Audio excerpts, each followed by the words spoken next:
Всім привіт, салям алейкум. Це вже 8-й епізод відеоподкасту «А що про Крим?». І сьогодні в мене в гостях голова Ради ветеранів Криму, учасник російсько-української війни, захисник і мій друг Сергій Вікарчук. Сергій, дякую, що ти знайшов час для нас, завітав до нашої студії. І перше питання таке. Наприкінці лютого ти казав, що зараз в лавах Збройних сил України близько 10 тисяч кримчан. Так. Хто ці люди? Я маю на увазі, це професійні військовослужбовці, це цивільні, це ті, хто виїхав після початку повномасштабної війни? Я розділяю це на дві категорії. 10 тисяч людей. 10 тисяч – це 6 тисяч – це регулярні війська, які вийшли з Криму ще в 2014 році. Це професійні регулярні війська. І інші 4 тисячі – це орієнтовна цифра мобілізованих, які за всі 9 років мобілізувалися до лав. Хтось і на регулярну основу, професійні війська, хтось як тимчасовий для виконання тимчасових бойових завдань. Там на рік, по мобілізації 2, там, і у когось короткі контракти, неважливо. Я врахую, що тут близько 10 тисяч людей таких. Якщо говорити про тих людей, які молодь, які залишалися в Криму, до початку повномасштабної фази російсько-української війни ми бачили, що окупанти оголосили ці незаконну мобілізацію, куди почали мобілізувати наших громадян з окупованого Криму. І дуже багато людей тоді виїжджало. Виїжджали з території окупованого Криму через Росію до третіх країн, хтось їхав сюди на підконтрольну територію України. Чи були випадки, коли ці люди приєднувалися, ставали до захисту? Так, є такі випадки, навіть історія така, така сильна історія. Такий Василь Сак, він проривався там 37 блокпостів, він придумав цілу легенду, він молодий хлопець, і він вигадав цілу легенду, як проїхати, він пройшов всі лінії цих зіткнень, вийшов і ще півроку, а може й більше, намагався долучитися до лав Збройних сил України, але там постійно у нас дуже бюрократична трошечки армія, кадрова політика складна така, і він дуже довго, але він наполегливо йшов і досяг своєї мети. Зараз він служить, вже виконує бойові завдання. Є такі історії. А є історії і навпаки. Навіть в моїй родині, в нашій родині, дружини, є родичі, які мобілізували насильно. У них слабка воля до боротьби, і вони воюють проти нас. Вони окопи копають на півночі Криму, на Херсонщині, і вони безправні. Є й така історія. Ми живемо в таких реаліях, де Але на війні, я завжди кажу, дуже все просто. Або ти, або тебе. І все. Там немає права на вибір. Серед тих мобілізованих до лав армії окупанта, кримчани маю на увазі, звісно, ти пам'ятаєш, мабуть, на початку повномасштабної фази вторгнення там розповсюджувалася інформація про те, як здаватися в полон таким людям, щоб вони не воювали, власне, проти власної держави. Чи відомо тобі щось про такі випадки, коли люди йшли і здавалися? Я кожен день спілкуюсь з нашими кримськими в Криму. І ми знаємо про цю проблему, що їх можуть мобілізувати. Наприклад, мій друг Марлен, він каже, Серега, от така історія, прийшли повістки, там половині всіх наших, хто за Україну, ми не знаємо, що робити. І я кажу, дивися, 2 шляхи, тікай, морозься там.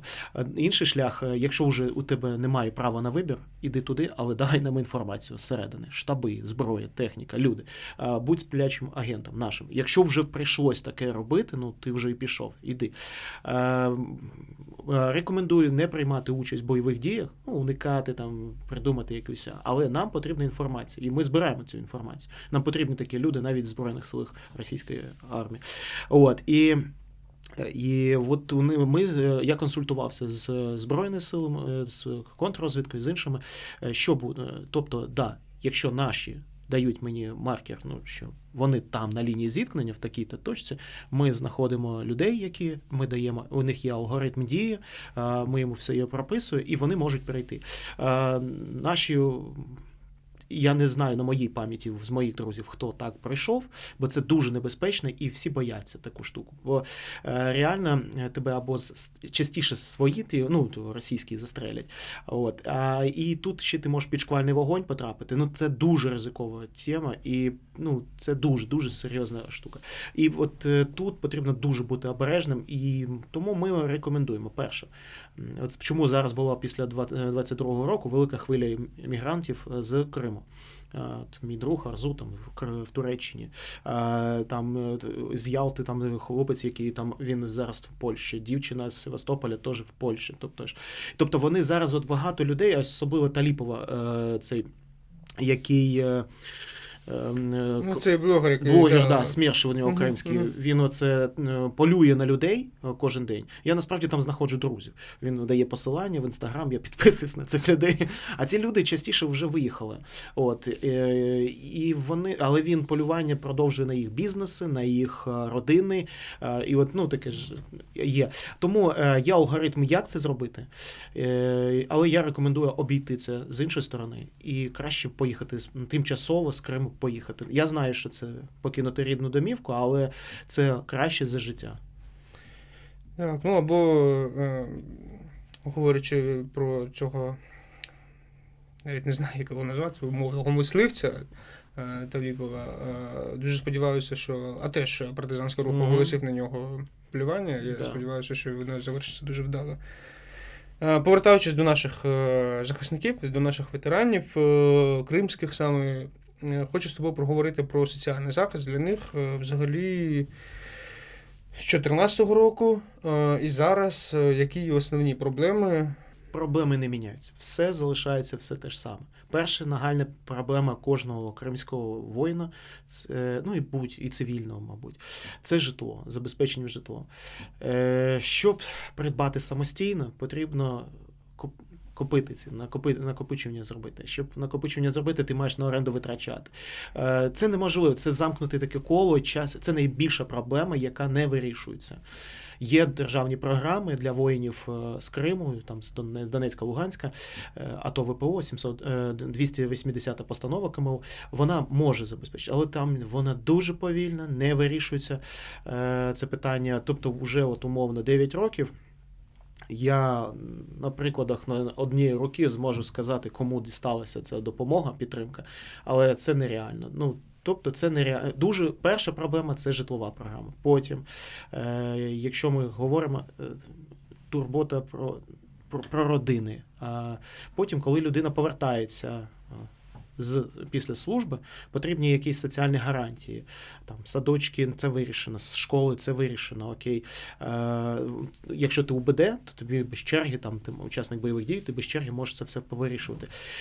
І далі найважливіше – соціалізуватися і отримати роботу або відкрити власний бізнес.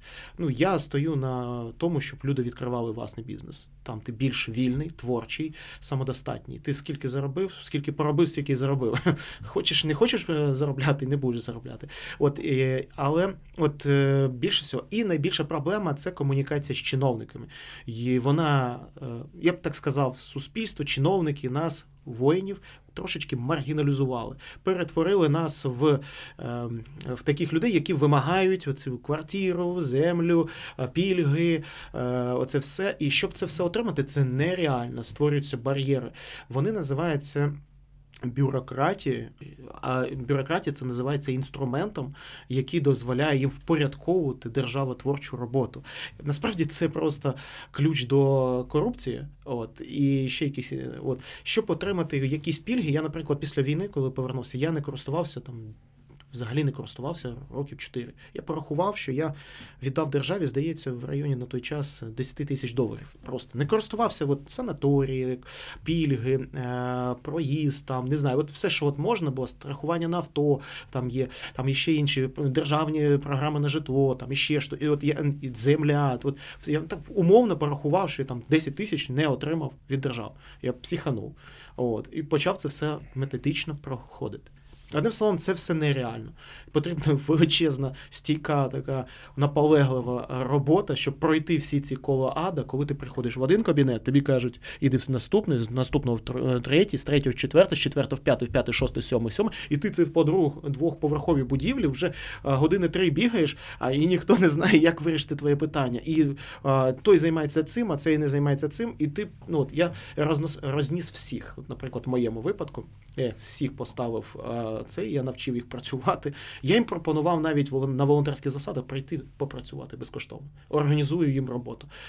Бояться, бо їм не цікаво. Вони відштовхуються від нас. Створене Міністерство у справах ветеранів, воно ніяк не полегшило вирішення цих питань? У функції Міністерства ветеранів якраз вирішувати наші питання. Але вони вирішують це на високому рівні, тобто узагальнено по всім. Вони не відокремлюють в тему кримських воїнів. Взагалі, у них є представництво, як Рада ветеранів, який я є представником від Криму, і ми там обговорюємо, але нашу Раду ветеранів уже більше, мабуть, року, а може 1,5 року, не залучають до консультації, до зустрічі, до комунікації. Ми не бачимо, вони одноосібно приймають рішення. І відчувається, що вони не творчі, вони виконують просто волю десь зверху наказів і просто роблять. І їх завдання відсунути таких, як ми. От це величезна проблема. Вони займаються гарною роботою, у них є функції які, але вони займаються це узагальнено по всій країні, і вони не вирішують індивідуально кожну проблему. А потрібно в якійсь мірі створювати. У них, до речі, була гарна ідея одна. Не знаю, реалізують ні, бо я зараз займаюся. Називається менторство. Менторство в соціальних питаннях, менторство в бізнесі. От я цим займаюся. Я беру нашого кримського воїна, він там приїхав з окупованої території, він запалював на собі всі тату, щоб його ніхто він півроку... Розкажи, будь ласка, трохи ремарку просто оцю історію, бо я просто її знаю. Так. Руслан, він з Євпаторії, жив в Генічинську, воював 14 там по 19 рік, і ще в проміжку там було. Після цього вранці прокинувся 24-го, а частина, в якій він служив поряд, він там не служив, просто жив уже біля тої частини, а він кинувся, а там вже нікого не було. І вже російські війська підійшли. І він, каже, він просто уникнув цю історію, що він причетний, і він пішов додому там, і війська наші відійшли вже за Херсон. Тобто за 6 годин по прекрасних дорогах наших улюблених війська Росії пройшли. Він опинився в окупації. Півроку він ховався з горища на горище, з підвалу на підвал. Це просто пекло. Я коли з ним спілкувався, мені так боляче було. Це просто я прожив в окупації півроку, а це такий лайтовий варіант, коли в 14-му. А він прожив в тому, коли їх полюють. Блокпости на кожному кроці. Коли наші учасники бойових дій, наші ветерани, перейшли 5 людей з Генічинська на сторону Російської Федерації, і у них списки всіх наших кримських і всіх бійців. Тобто, і він що зробив? Він вигадав теж собі повну легенду. Він оплатив послуги таксі, які знав, як там чеченцям, кадировцям дати гроші. Там ФСБшників, які беруть гроші. Він позапалював на собі, поприпалював всі татухи, повибивав. Вони були в нього патріотичні. Так, він був. Він же за Україну, якби. От він сам набивав, каже, і сам я їх закрив. І у нього 2 дітей, дружина, і вони, каже, побідненько, одяглися там по максимально і виїхали. От такі історії, вони дуже багато. Щоб взяти, я як ментор, я взявся за його історію і беру його, просто веду, щоб він отримав цю програму, став на чергу на програму по забезпеченню житла. В Генічинську він все втратив. Все. Ми не скоро, до кінця року, якщо ми вийдемо на територію до Криму, я вірю, тут є вірогідність, але все одно це буде прифронтова зона, і воно буде обстрілюватись. Він втратив фактично будинок. Йому потрібно це. І я з ним беру за руку, воджу його, і він каже на другому кабінеті, сказав: Сергій, я просто вже давно розвернувся і пішов би. А я йду і наполегливо доводжу. Я на собі все це пройшов, потім хлопцям допомагаю. Так само і в бізнесі допомагаю. Беру поетапно, допомагаю, розповідаю, як з власного досвіду. І це допомагає. Про бізнес ми ще трохи поговоримо, так. Закінчуючи просто цю соціальну, скажімо так, тему, Я розумію, що ти, там, твої побратими, однодумці, ви рухаєтесь фактично зараз як громадські активісти, просто як громадська ініціатива. Можливо, були якісь комунікації з кимось з урядовців, хтось, може, щось обіцяв? Ну, в принципі, всі щось постійно обіцяють. Я граю в гру, де я у всіх політичних партіях друг. От, я стараюсь не сваритися. І так, я звертаюсь до всіх політичних сил і з проханням, якщо вони можуть вирішувати певні питання, то вони даю їм фронт роботи і кажу, от тут можна, ви можете тут допомогти. І вони допомагають. Ну, тобто використовують. Але насправді вони шукають політики і шукають інструмент маркетингово себе підняти на темі. А наші воїни зазвичай це дуже скромні люди. І вони не люблять там публічності, не люблять оці відзнаки, нагороди, подяки. І тому не цікаво. Як результат, я не бачив від них такого стрімкої допомоги на результат. Можу відзначити пана Ріфата Чубарова. Він, наприклад, от моєму цьому другу Руслану, він навіть авто допоміг придбати. Він його там іще різні. Це дуже крутий кейс, то я от тут я дякую. Але це дуже-дуже рідкі історії, які я знаю. От. В основному наші депутати, навіть якщо брати кримських, вони не виходять на нас, не комунікують. Це погана історія, бо ми після перемоги ми реально будемо Україною ветеранів. Якби це зараз не звучало з моїх вуст, але у нас буде купа роботи по цих напрямках. Як би ти вбачав просто вирішення? Можливо, треба якась інформаційна кампанія, більш потужніша? По-перше, я дуже вдячний буду долі, якщо буде країна ветеранів. Бо насправді це дуже круто, коли кожен може взяти в будь-яку мить зброю. Ну, скажімо, от, наприклад, 24-го я знайшов свою зброю, сформував свою там компанію. Це потім я з'ясував, що я не в ТРО, бо всім платили зарплату, а мені вже не платили. От, я зрозумів, що я партизан. Але, в принципі, ми виконували свої завдання, це прикольно. І цей досвід, він дуже класний. Тобто, якщо б у мене не було бойового досвіду, якщо б я це... Тобто, я дуже хочу, щоб країна була з досвідом бойовим. І тоді всім буде комфортно і спілкуватися, розуміти процеси, і допомагати тут буде ще простіше. Безумовно, будуть іще ділитися на групи, це українська ментальність, це нормальні процеси. Але безумовно, потрібно зараз напрацювати. Ми вже напрацювали за 9 років якісь кейси. Вони вже робочі, ми знаємо, як тут. Але нам потрібно буде потроху змінювати мислення урядовців. От чому я дуже радію, коли депутати зараз там кажуть від одної партії, що майже 2000 людей зараз воюють. У них їх політичні сили. Це прекрасно, насправді. Вони, звісно, за хайпом багато хто їдуть туди, але це теж дуже позитивно. Вони стануть прикладом наслідування, інші теж захочуть. І це прекрасно. І вони сформують потім у суспільства запити і будуть їх вирішувати. На мій погляд, ми дуже повільні.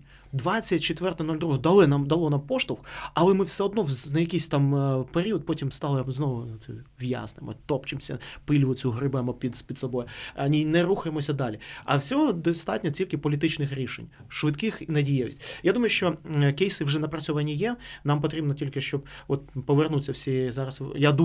Я дуже наполягаю, щоб була нова ротація.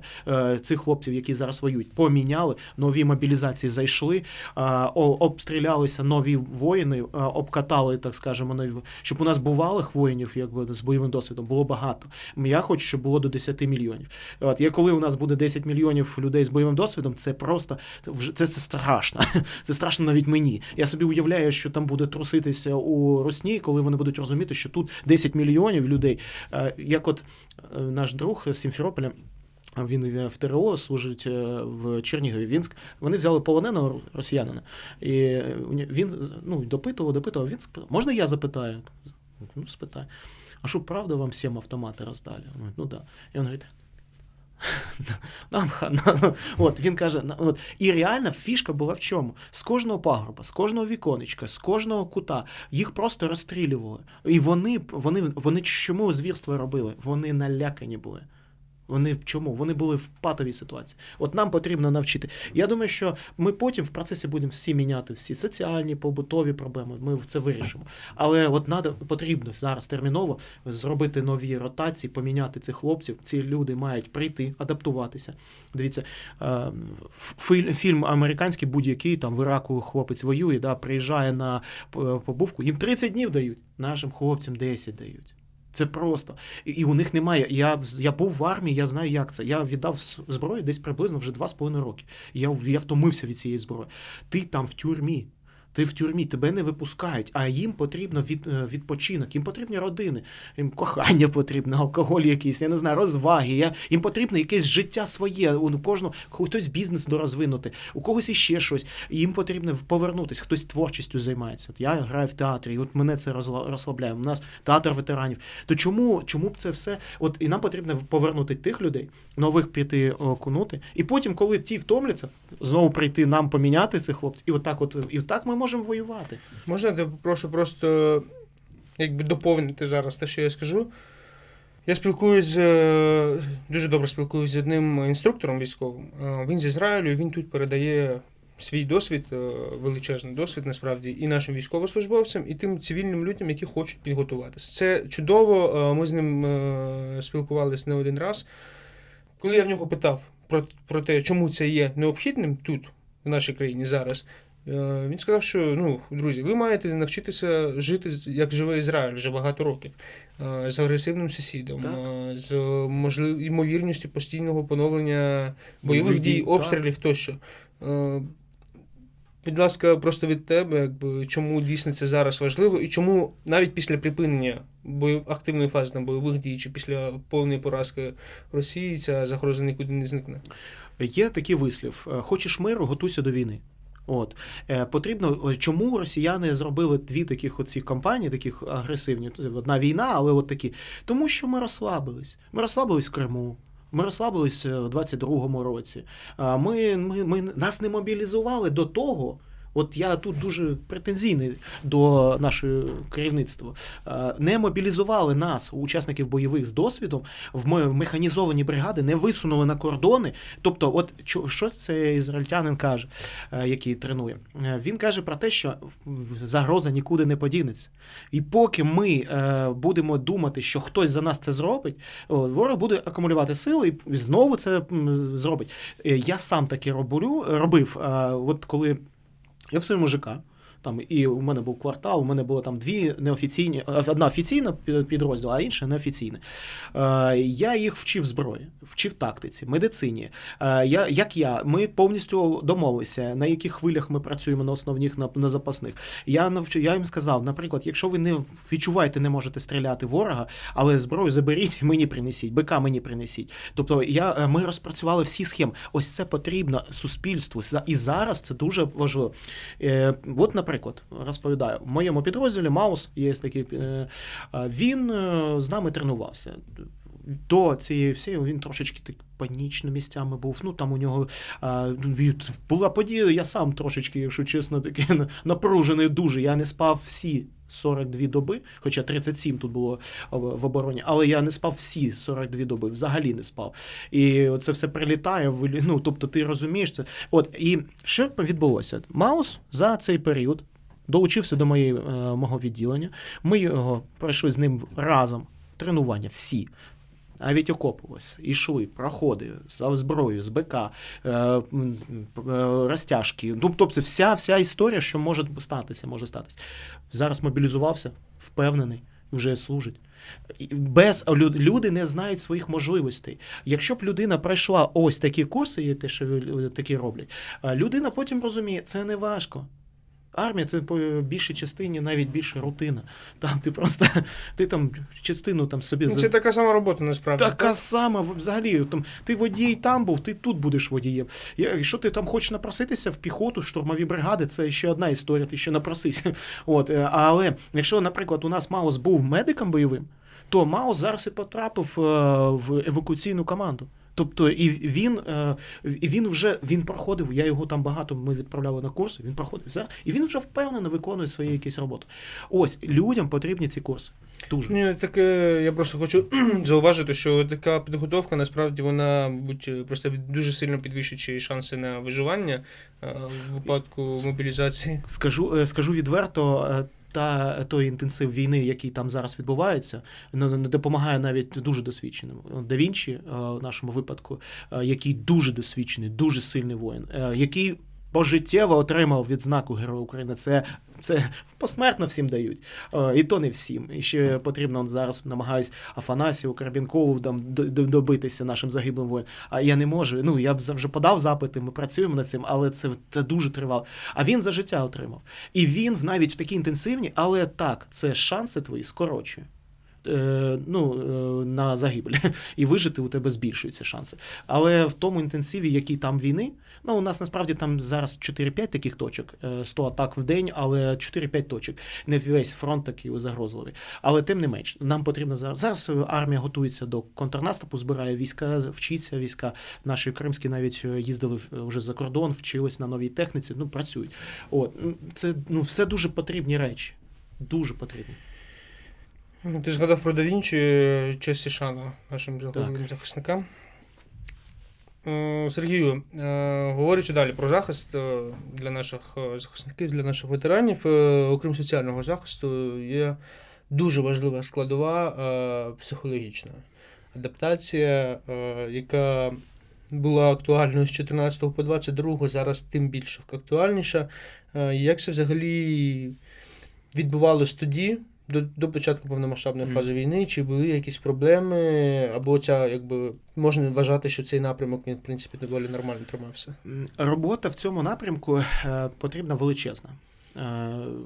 Це прям цілий окремий фронт роботи. Я себе, в моєму випадку, коли я повернувся, що мені допомогло? Мені допомогло багато роботи. Я занурився в бізнес, не в мій бізнес на той час, в бізнес іншої компанії, але там в мене повірили. Мені дали великий фронт роботи, просто неймовірно, і я там просто потонув. І у мене не було часу на емоції. Я не помічав політичні склоки, я не помічав неувагу, і я був, скажімо, більш-менш самозабезпечений і не потребував якихось потреб. Але потім я зрозумів, коли вже у мене стабілізувалось, коли я вже це все легко почав робити, коли у мене там своя компанія з'явилася, і я зрозумів, що я можу менше робити, але стільки ж отримувати. І от суть в тому, що я почав більше витрачати на суспільство. І я помітив, що в чому проблема всіх ветеранів. Не бачать, не говорять, не комунікують, не слухають, не допомагають, а створюють тільки перепони. Держава створює перепони, вона не допомагає. Вона просто все навпаки робить. Вона нас всіх узагальнила в якісь рамки. І в цих рамках подає якусь роботу. Тобто, психологічно це цілий окремий блок роботи. Як я працюю з нашими воїнами? Я зазвичай тільки з кримськими, і з іншими працюю, це друзі тільки. Я з кожним, навіть у мене тури, продають, купують тури. Ми годинами сидимо, розмовляємо про війну, розмовляємо про всі потреби. Я ділюсь кейсами, як вирішити те питання. І ти розумієш, що ти можеш з цим морпехом, він уже скажений. За я останній раз це 7,5 років він служив без кінця. Він уже скажений. Просто у нього поплавило. І йому потрібно поговорити з такою людиною, як ти. І я з ним розмовляю, говорю, він мені розповідає всі армійські ці прикольчики. Я його чую, слухаю, говорю, ми спілкуємось. І це, мабуть, є психологічна така комунікація, ми ділимося. Але він спілкується з тобою. Так, теж з військовим. А йому потрібно вийти в цивільне. Але я зараз вже в цивільному житті. І йому потрібно з цієї бульбашки вискочити і зайти в бульбашку цивільних. Але я особисто мрію про ті 10 мільйонів, щоб всі бульбашки були військовими з досвідом. Такі бульбашки мені більш подобаються, там комфортніше. Але тим не менш, у нас великий прошарок людей, скажімо, які взагалі не відчувають. Зараз я проходив тут на Майдані, і дівчинка знімає відео, там, де пропорції. Вона прям каже, я не розумію, зачем ці пропорції?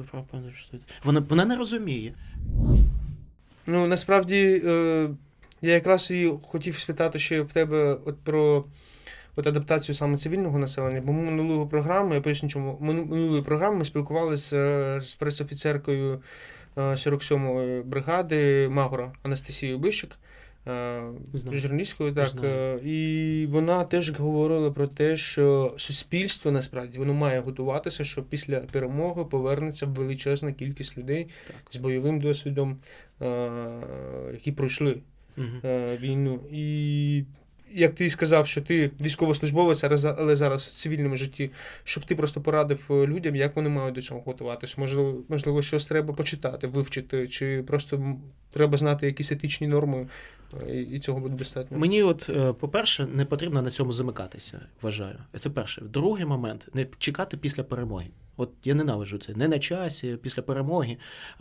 Перемога може... Це потрібно вже зараз робити. Зараз потрібно. Потім другий момент – це етика, виховання, вміння спілкуватися, слухати і говорити. Як в родині, коли чоловік і дружина, коли вони сильні, коли чоловік слухає дружину, коли дружина слухає чоловіка, коли вони один одному говорять і один одного чують. От так само і в суспільстві потрібно, щоб суспільство вміло слухати, і суспільство могло з тобою говорити, і ти міг їх, тобто тандем має бути. Це от такі прості речі. І наступне, це коли повернуться хлопці до цивільного життя, що їм потрібно? Працювати. У них будуть якісь свої власні проекти. Наприклад, це творчі проекти. Наприклад, от в мене є з Севастополя там хлопець, він вірші пише. Я йому зараз кажу, давай напишемо тобі книгу. Давай видамо, пиши ці, записуй, фіксуй, ми з тобою потім ти повернешся. У нього вже план, мета, стратегія. У кожного хлопця зараз на війні, дівчини, у них має бути стратегія і план, що вони будуть робити в майбутньому. Коли вони будуть своє бачити майбутнє, вони будуть до нього прагнути. А коли тебе немає майбутнього, ти будеш сидіти рахувати кожного дня, кожен день оце, ще один день до перемоги, там до мобілізації. І от нам потрібно це бізнес, культура, робота, побудувати будинок. Я, наприклад, дуже мене розслабляє, коли я малюю там будинки. Я планую собі. Я планую вже, я хочу собі якийсь великий будинок, я хочу багато дітей, синів, я хочу там бізнес, розвиток. Я собі планую. От коли оце є у мене, тоді я живу, я наповнений. От їм потрібно теж не замикатись, а особливо на політиків. Не слухати оцю грязь, болота. Прагнути до мети. Перше, це етика, прагнення, і не замикатись на цих всіх речах. От я такі речі побажаю. І не чекати оце після перемоги. Станцію метро мені казали, що не відкриють Хрещатик до перемоги. Відкрили. Відкриють. І потрібно сьогодні жити, тут жити, насолоджуватись, дітей робити, бізнеси відкривати, розвиватися, писати вірші. Я не знаю, жити потрібно сьогодні. Боляче, скрипив зуби і пішов далі робити класні речі, розвиватися. От якщо ми стопорнемо зараз, ми просто втомимось, і нація втомиться, і ми просто почнемо осипатись. А нам потрібно хлопців забирати з фронту і дати їм можливість поїхати там десь відпочити, піти в театр, поїсти в гарному ресторані. Геннадій обожнював, він прийшов, я з ним зустрічався, їм давав подяку, Афанасів, і він в гарному ресторані сидів і смакував. Він обожнював, він всі ресторани. Чому військовий не може прекрасні собі духи купити? Я можу різні історії розповідати. У нас є один хлопець, він взагалі не бінарна людина. Він хлопець, але він себе вважає дівчиною. Це його історія, я не втручаюсь. І він прекрасний мінометник. Просто Бог. Йому дають цю штуку, і він це робить. І нам потрібно жити з такими людьми. І це його світ. І такі речі. Не потрібно замикатися, потрібно жити і жити сьогодні. Нічого не на часі. Ніякої після перемоги. Зараз. Все зараз. Брати зараз, робити зараз і бачити майбутнє. Це найголовніше. Ти казав, до речі, про... я розумію, що ти зараз говориш про такий, акумулювання і напрям своєї енергії на створення саме. Да? І до того ти казав про те, що держава створює певні перепони. Я розумію, що, мабуть, в такому випадку треба шукати інші шляхи, інші ініціативи. І цим одним з таких шляхів це може стати бізнес, який, до речі, ти теж з Так тих само. ветеранів, які заснували Так. цей бізнес, власне, наскільки це важко? Чи є в цьому напрямку якось, може, все ж таки сприяє держава, чи ні? Будь-яку людину можна запитати, не тільки військову там, з бізнесом, а що держава заважає. От вона створює перепони постійно. Як не одну історію, так вона другу щось придумає, після другої третій. Найпрекрасніше ніколи з нею не мати справи. Але ми все одно будемо платити податки, і це потрібно платити, бо вони йдуть туди. Але бажано з ними не перетинатися, не брати у них якісь кошти. Краще інтелектуально. Ці всілякі кредити на створення бізнесу. Взагалі це потрібно використовувати всі наявні інструменти, якщо немає активів, і потрібно. Але якщо є можливість не залучати державні кошти, або ще першим використати якісь інші інструменти. Держава завжди тебе ставить в рамки. Вона ускладняє, все ускладняє. Найпрекрасніше от те, що я роблю. Наприклад, от мій друг, він майор, вертольотчик в Конго, тут до 19-го року літав. Зараз вже на відставці. Він дзвонить мені і каже, я хочу відкрити бізнес. Я мрію кав'ярню, хочу для доньки. Але я в його ідеї ще тоді не повірив. Я йому кажу, по-перше, потрібно що? Заплануйте собі день і відкриття. Потім від нього, як книги пишуть, детективи, їх з кінця пишуть. Написав, потім нарощують. От я кажу, напишіть оцей день X, коли у вас буде відкриття. Після дня X розплануйте, який маркетинг, які будуть коли ви запустите ФОП відкрити, коли оренда буде, коли ви закупите обладнання, де ви візьмете обладнання. Через 2-3 місяці він мені дзвонить, каже, я все вже почти зробив, я буду запускатися, мені потрібна, мабуть, маркетингова підтримка. І таким людям потрібно, що таке власний бізнес? Самодостатність, самореалізація, творчість і незалежність. У Україні всім нам потрібна незалежність. Це просто крута штука. Я б у вівторок сьогодні, в 10 ранку, щоб я десь прийшов, якщо б десь на когось працював, якомусь чиновником, ні, у них там узгоджувати потрібно. А у мене власний бізнес. Я їхав, переписувався з клієнтами, ми допомагаємо в питаннях ветеранів, їх родин зараз. І паралельно я прийшов тут спілкуюсь. Ось це незалежність і можливість волі. Це просто прекрасні речі. Тому це один із найкращих можливостей для ветеранів розвиватись. Найманий, це ти завжди на зарплаті, ти завжди виконуєш без енергії, без душі якусь роботу. А тут у тебе все просто. Скільки ти хочеш поїсти, стільки ти попрацюєш. Хочеш більше і гарно жити, будеш більше працювати. Не хочеш, сиди. А щодо можливостей, тобто ти можеш започаткувати бізнес з власних коштів, можеш отримати кредитування від держави. Які ще є варіанти? Якісь гранти? Чи є, наприклад, гранти спрямовані виключно на військовослужбовців? Є гранти, приймав участь в таких грантах на підтримку ветеранських бізнесів. Багато їх програв. Потрібно ще один кейс дуже важливий, якщо ми говоримо для майбутніх ветеранів, які відкриють бізнеси. Не бійтесь програвати, не бійтесь робити помилки. Помилки вчать, програші нас зроблять сильнішими. Я багато в гранти подавався, мені всіх потрібно було потестити.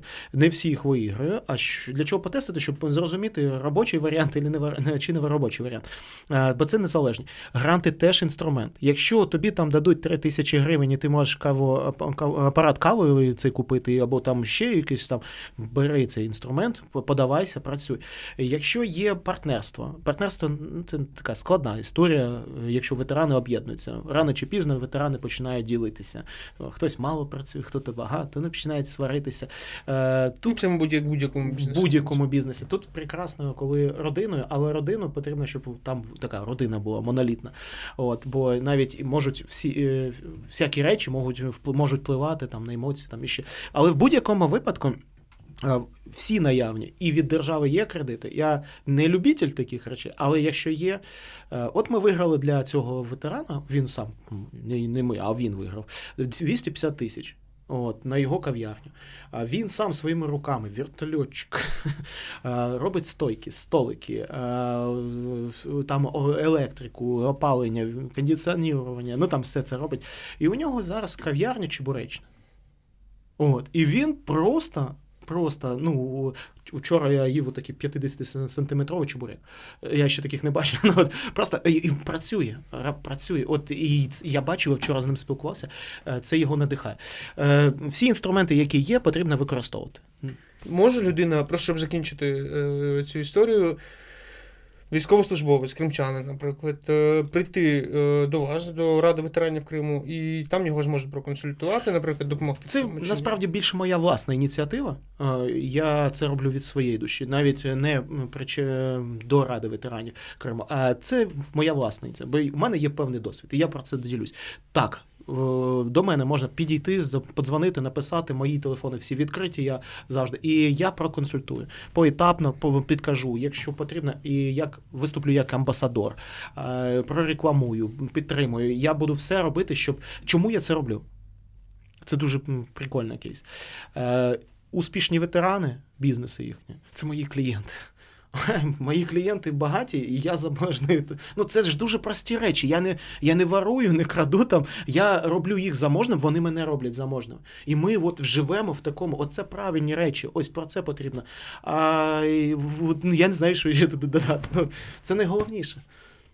У нас залишається не так багато часу, і пару останніх питань я хочу поставити про наш рідний півострів, про Крим. Чи віриш ти в те, що деокупація відбудеться найближчим часом? Вірю в деокупацію, не вірю в найближчий час. Скажу прагматично. Це не дуже легкий процес. Війна в такою інтенсивністю. Приведу приклад. У Росії 15 тисяч танків. 3 тисячі танків ми знищили. Залишилось 12. Щоб розділити по інтенсивності, скільки нам потрібно ще битись з ворогом.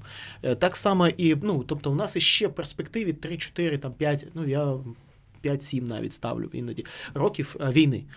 Тому це не на часі і після перемоги може так затягнутися, а можливо піде взагалі сценарієм Ізраїля. І ми будемо взагалі все життя воювати. Може і таке бути. Але я вірю, що буде деокупація, і тут буде хитрий якийсь маневр. Дуже хитрий. Я бачу його, Крим це пастка. Це просто величезна пастка. Ми опинились в 14-му в пастці, і все тому йде, що вони опиняться в тій пастці. Маємо загнати їх. Так, і нам вигідно, щоб вони там зібралися, знищити той мост. Потім я ще вірю дуже в епоху дронів підводних, надводних, саперних, всіх дронів. Ми просто знищимо всю флотілію, все, що буде підлітати, під'їжджати, підпливати, все буде знищено, і вони просто там помруть з голоду. Вони просто вийдуть. Я вірю в такий сценарій.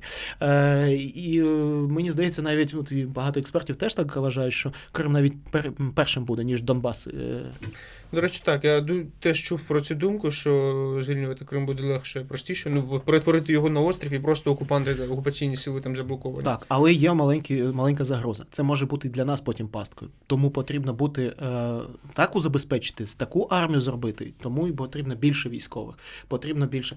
І робота з колаборантами буде велика у нас. Але у нас прекрасно, у нас в Криму в кожному куточку є свої люди.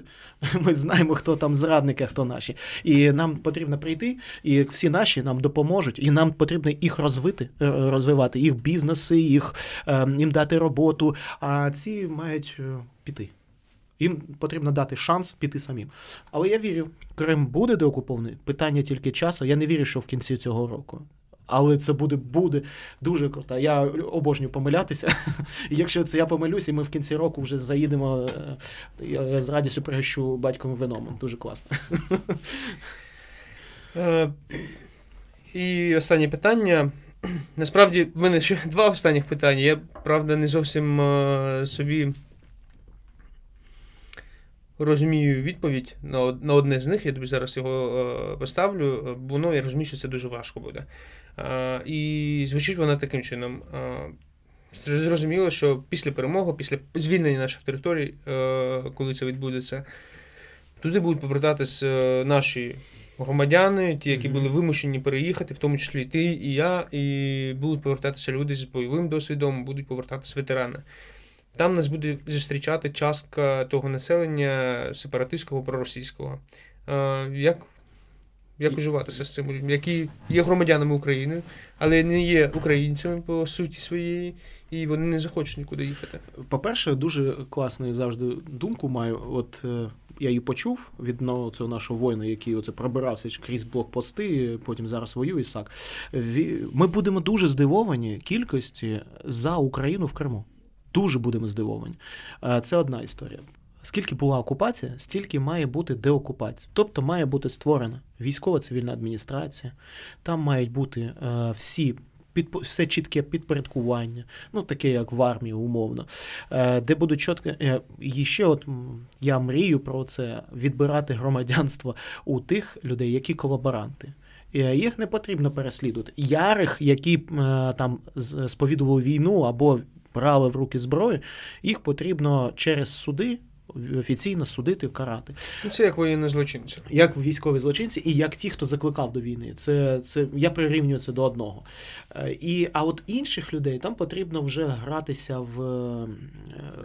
потрібно шукати компроміси. Але не давати їм права. Їм потрібно 9 років їм травили мозок. Їм 9 років потрібно виправити цей мозок. Це буде ще важче, але їм потрібно давати. І після здають історію України, здають там українську мову, політичні якісь розуміння процесів. От тільки після цього вони можуть отримати. Їм потрібно заборонити там займатися бізнесом. І в них мають податки високі, без права наголосувати, ізолювати їх від суспільства нормально.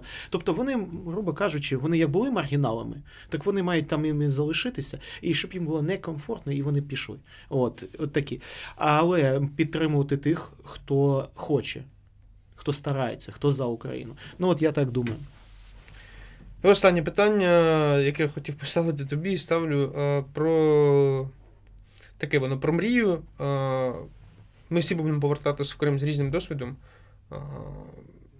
Наприклад, ти в бізнесі, я як цивільний в медіасфері, хтось ще з якимось. Що б ти хотів принести звідси додому, якийсь позитивний досвід, щоб розвивати своє рідне місто і свій рідний регіон? Я дуже хотів би, відверто не хотілося б займатися політичною якоюсь кар'єрою, займатися якоюсь державною роботою. Є на це. Потрібні молодші люди, ніж я. Я хочу, щоб люди, яким там виповниться 25 років, вони почали займати ці посади.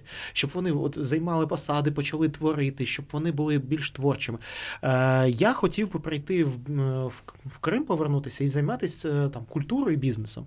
Наприклад, меценатство і бізнес. Я відкрию свою туристичну ще одну агенцію, можливо, туроператора навіть.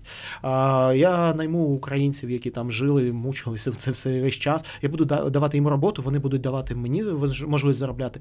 Ми будемо робити якісь культурні подієві речі, які будуть привертати увагу до Криму. Ми можемо туди завести мережі готелів Holiday Inn, Hilton. Ми можемо зробити із Крима нову перлину, нову рів'єру. Рів'єру, яку у нас відібрали за ці. Можна зробити з неї просто Хорватію. Вони подібні. Подібні. І я хочу таким займатися. Я принесу весь свій досвід.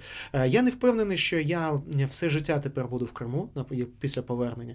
Але в Крим я точно там у мене буде дом, я буду туди приїжджати. Я хочу подорожувати. Я настільки отримав задоволення від те, що я бачу по світу. Я коли приїжджаю в будь-яку країну, я дивлюсь, як у них зроблена там організація якась внутрішня, там пікарня, або як дороги зроблені. І я потім приїжджаю і чиновникам кажу: дивіться, я вам фотки привіз, дивіться, у них все зроблено, а що вам заважає? Давайте міняти. Я хочу подорожувати і привозити це в Крим, щоб і це впроваджувало, і щоб ми розвивалися. Я хочу, наприклад, на Гоа, оця мережа готелів там дорогих, я хочу такі готелі, щоб вони у нас були в Криму. Я хочу, щоб у нас були набережні такі, щоб інстазони якісь були, щоб локації були, щоб культури подієві, не шароварщина, а красиві речі, не шансон, лобать, а щоб красиві речі були, щоб от просто культура на культурі була. От я хочу такі речі, я хочу створити, от у мене був проєкт один на 9 березня в 2014 році. Я зібрав групу команди, і ми ходили в гори. І на верхньому плато у Валушті я отримав у лісгоспа дозвіл на зробити тризуб. Величезний тризуб. Ну, такий, щоб з космосу було видно. І там на верхньому плато якраз на море вид, і з космосу, і на море можна. Тобто на яхті пропливаєш, і його можна було. І не потрібно ландшафти міняти. Я отримав всі дозволи, все, там тільки от наступила окупація. Камінчик. Кожен турист просто кладе камінчик, де я флажочки поставлю. Все, і я проєкт намалював, я його зробив, написав, дозвол отримав, наступила окупація, його потрібно реалізувати. І потім з цієї локації можуть люди прийти і грати музику. От просто приходити барди і там фестиваль робити. От по типу Казантіпа, тут свій Казантіп, там своя історія. От я хочу таким займатися. Я хочу створювати якісь ідеї і хочу розвивати бізнес. Я може мрійник такий. Це чудово. Я дуже сподіваюся, вірю в те, що це відбудеться, і всі ми зможемо працювати і розвивати нашу державу і наше суспільство. Сергій Вікарчук, голова Ради ветеранів Криму. Дякую дуже. Дякую тобі дуже за цю розмову. Дякую тобі.